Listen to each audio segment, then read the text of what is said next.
தேதி வெள்ளிக்கிழமை புனித யாக்கோப்பு அப்போஸ்தலருடைய திருவிழா. இந்த யாக்கோப்பு உண்மையான ஒரு சீடனாக இருக்கிறார். 3 சீடர்களில் இவர் யாக்கோப்பு யோவானுடைய சகோதரர், யாக்கோப்பு யோவான் பேதுரு. 3 பேரும் தான் தாவூர் மலையிலும் சரி, கெத்செமனே தோட்டத்திலும் யாயினுடைய குழந்தை உயிர்ப்பிலும் அவர்கள் பங்கேற்கிறார்கள். அதிலே நாம் திருத்தூதர் படி 12வது அதிகாரத்திலே 2வது வசனம், யோவானின் சகோதரன் யாக்கோப்பை வாளால் கொன்றான். ஏரோது வாளால் கொன்றான்.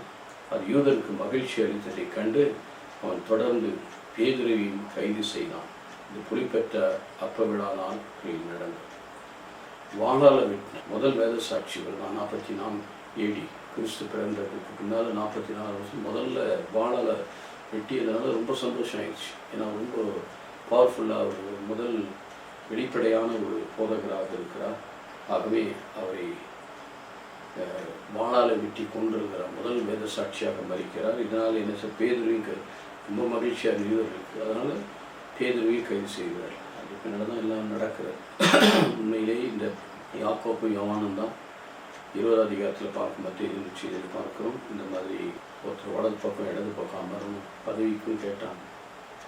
ஆனால் நான் குடிக்கும் கிண்ணத்தின் மீது குடிக்கும், நான் பெரும் திருமுழுக்கு பெறுவீர்கள். ஆனால் வலது பக்கம் இடது பக்கம் அமர்ந்து பிதாவின் சுத்தமாகும். யாருக்கு ஏற்பாடு செய்திருக்கிறோம்? உண்மையாக அவருக்காக தன்னை அர்ப்பணிக்கிறவர்களுக்கு அது ஏற்பாடு செய்தது தான் நாம் பார்க்கிறோம்.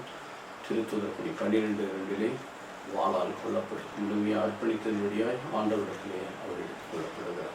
எனக்கு அருமையானவர்களே, இன்றைக்கு நம்முடைய வாழ்க்கையில் ஆண்டவருக்காக நம்மை அர்ப்பணிக்க அதில் அவருக்கு தெரியவில்லை.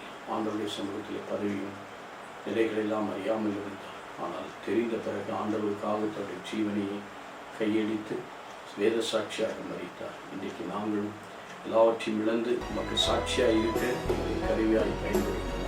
நல்ல